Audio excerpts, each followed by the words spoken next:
الاهلي بيشكو جماهير الزمالك الى رابطه الانديه المصريه بسبب الهتافات ضد زيزو. وفحص طبي لاحمد ربيع في الزمالك قبل مواجهه المقاولون العرب. الناس كلها بتقول ان احمد ربيع ده لعيب جامد جدا، هنستنى ونشوفه. هو اتصاب اول ما جه الزمالك، وبيشوفوا ليه فحص طبي، الجهاز الطبي بيشوف له يعني بيشوف معاه مدى جاهزيته انه يكون موجود في قائمه ماتش المقاولين ولا لا. طيب موضوع زيزو، بصوا يا جماعه، انا بقيت يعني ايه، والله كنا لسه قاعدين بنتكلم انا وتيم الاعداد من يومين على الموضوع ده. انت بقيت مطالب ان انت تطلع تعلق على بديهيات. يعني مثلا لما تطلع تقول ايه يا جماعه الخمر حرام، ايوه طب ما دي بديهيات يا جماعه، دي حاجات معروفه يعني، ما احنا عارفين. الكذب حرام، ايوه ما ده معروف. بس احنا للاسف من كتر ما بقى فيه البعض بيبرر الاخطاء، ما هو اصل احنا هنا انا عملت كذا عشان انت كنت عملت كذا، فابتدي استبيح وابيح لنفسي الخطأ لمجرد ان هو حصل منك او من حد تاني قبل كده. وده طبعا قياس خاطئ بنسبة مليار في المية، لان لو فضلنا ماشيين بنفس القصة الخطأ لن ينتهي. فتيجي تحط كده بولت بوينتس، تحط كده عناوين عريضة، نقاط اساسية مهمة. اول حاجة الشتيمة، بغض النظر بقى هي خد في اعراض او مش خد، الشتيمة مش بوجه عام، هي اكيد حاجة غلط.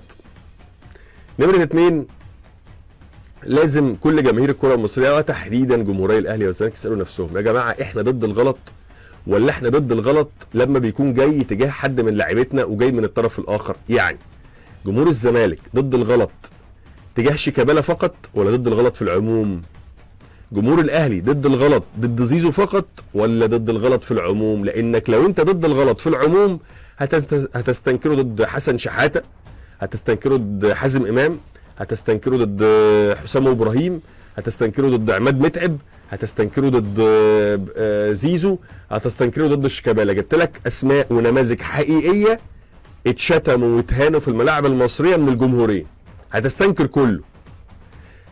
لكن لو انت ماشي على الدواء، لو انت قصتك قصه انتماءات وفقط لا غير، مش فارقه معاك الغلط وانت مش ضد الغلط ولا حاجه، بس انت بتغلف انتمائك بثوب الفضيله وتقول انا ضد الغلط، فلما يبقى الغلط ضد متعب ولا ضد زيزو فتزعل عشان انت جمهور تقول لا ازاي لازم جمهور الزمالك يتعاقب، بس لما يبقى ضد شيكابالا وحازم امام وحسن شحاته تعمل نفسك مش شايف، يبقى انت كده مش ضد الغلط، يبقى انت تركن على جنب.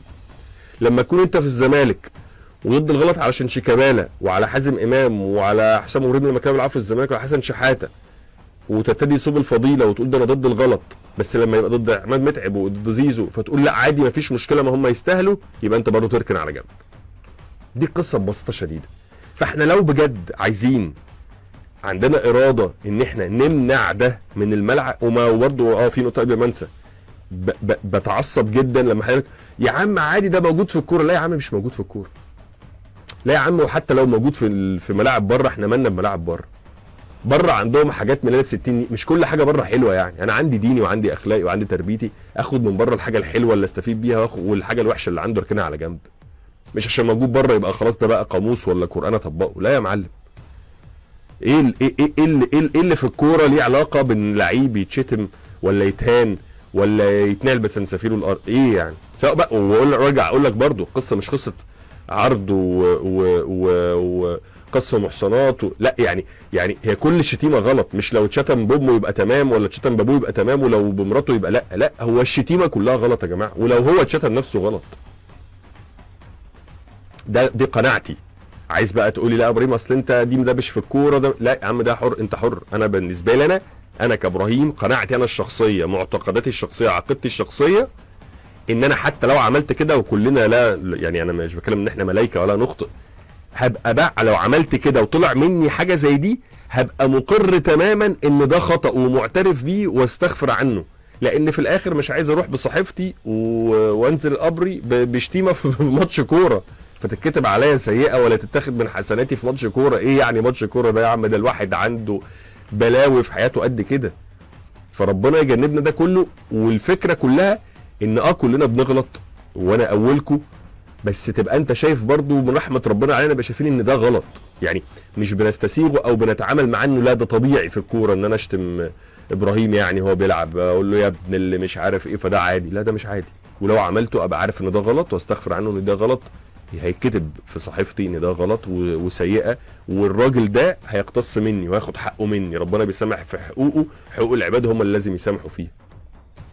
وهنا انا بتكلم على الكل، بكلمك من اول حسن شحاته في السبعينيات، مرورا بجمال عبد الحميد، مرورا برضا عبد العال، مرورا بحسام ابراهيم حسن، مرورا بحازم امام، مرورا بعماد متعب، مرورا شيكابالا، مرورا بزيزو. شوف انا بجيب لك بقى نماذج على مدار اجيال اهي، من الاهلي ومن الزمالك حصل فيها نفس الكلام اللي الناس دلوقتي. وانا اكتر برضو حاجه قبل ما يعني اختم كلامي في القصه دي ونختم حلقتنا دلوقتي للاسف جري، انا برضو اكتر حاجه بتعصبني وبتضايقني فكره الناس اللي بتطل على الشاشات تغير كلامها في نفس الموقف. يعني لما يتشتم لعيب من الاهلي، لا ازاي ما ينفعش،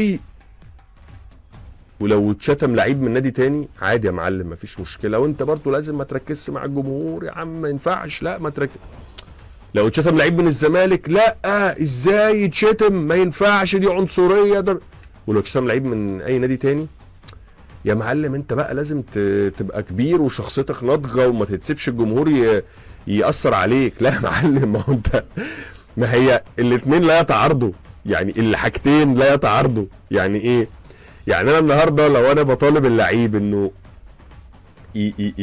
يبقى على قدر من النضج، وانه لا يرد فعلا سيئا بفعل او برد فعل اسوأ منه. يعني لو الجمهور شتم اقول له لا انت لازم تبقى انت لعيب دولي، عندك شخصيتك، عندك نضجك، ما تخشش في صدام مع الجماهير. دي نصيحة، بس في نفس الوقت لا تعني ان النادي اللي او الجمهور اللي شتم ده لازم ينتقد.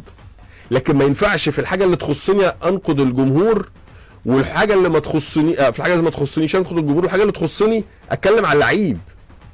لا يا جماعة، الاثنين مع بعض. انا هنا بوجه حاجه للعيبه، اقول له يا فلان الفلاني انت لعيب كبير، ما تخش او اي لعيب ما تخشش في صدام مع الجمهور، بس في نفس التوقيت لازم اغلط الجمهور اللي عمل كده. لان الكلام ده حصل على فكره برده مع رمضان صبحي، عشان ما ننساش رمضان في النص برده حصل معاه كده، عبد الله السعيد حصل معاه كده، وغيره وغيره وغيره. فعشان كده بقول لك لازم كل واحد يقف وقف. انت يا معلم ضد الغلط بشكل عام، ولا ضد الغلط لما يبقى تجاه لعيب معين واللعيب ده يكون بيمثل فرقتك، فساعتها تبقى ضد الغلط. طبعا الواحد نفسه وبيتمنى ان الظاهره دي تخرج. وعلى فكره وفي 100,000 هتقولي طب ما برضه احنا في بقى زيزو سابنا، انا بتكلم بقى بلسان لسان مشجعي الكوره، ما زيزو سابنا حرق دمنا، عايزين نخرجه بره تركيزه، مش عايزينه يقدم باداء احسن اداء مع النادي المنافس مع النادي الاهلي. وده اللي كان اكيد بيفكر فيه جمهور الاهلي وهو بيعمل كده مع حسام ابراهيم لما راحوا الزمالك. عندك 100,000 طريقه واسلوب تحط اللعيب ده تحت ضغط من غير ما تغلط، من غير ما تغلط. 100,000 طريقة واسلوب و100,000 هتاف تحط اللعيب ده تحت ضغط، تخليه مش عارف يلمس كورتين على بعض من غير ما تشتم. فعشان كده اختم كلامي ان القصة مش زيزو، مش عماد متعب، مش حسام ابراهيم، مش حازم امام، مش حسن شحاته، مش عبد الله السعيد، مش رمضان صبحي، مش جمال عبد الحميد، مش رضا عبد العال. دي مواقف صادره من بعض العقول اللي بتستحل فكره ان انا اشتم عادي مفيش مشكله، وده في الكوره مقبول ومفيش مشاكل. لو احنا عايزين نغير ده كلنا بلا استثناء، لازم يبقى في وقفه جاده مع الغلط اينما كان واينما وجد من اي جمهور. يعني لو النهارده الاهلي بيطالب مجلس اداره الزمالك انه ياخد موقف، فيبقى برضو مجلس اداره الزمالك يطالب الاهلي لما يحصل ده من جمهور الاهلي، والاثنين يتفقوا مع بعض ان احنا هناخد موقف مجمع. احنا اكبر ناديين في مصر، هناخد موقف مجمع، هناخد موقف نطلع بيان مشترك احنا الاثنين. لو احنا بجد عندنا نيه صادقه نطلع بيان مشترك احنا الاثنين، احنا اللي ننتقد ده، واحنا اللي يعني نشجب ده ونمنع ده احنا قبل اي حد. لكن ما ينفعش ان احنا ما بنتكلمش غير بس لما الغلط يطولنا، ساعتها نتكلم ونفتح بقى صفحات. لا ده حاجه انا بشوف ان في الاخر مش هتجدي نفعا ولا هتغير ساكنا ولا تحرك ساكنا في الامور اللي ليها علاقه بالقضايا الكبيره اللي شبه كده، اللي هي محتاجه تغيير في عقل جمعي. مش هتتغير بالشكل ده، هتتغير فعلا باراده حقيقيه من اتحاد الكوره، من الرابطه، من الناديين الكبار الاهلي والزمالك تحديدا، وان يبقى في عقوبات حاده وصارمه على من يقوم بذلك. لو ده موجود، وان يبقى طبعا في عداله من الاعلام في تناول هذه المواضيع، انك لما تيجي تنتقد موقف تنتقد الكل، ما تجيش في حاجه وتعمل نفسك مش شايف، وتيجي في حاجه وتعلق فيها المشانق.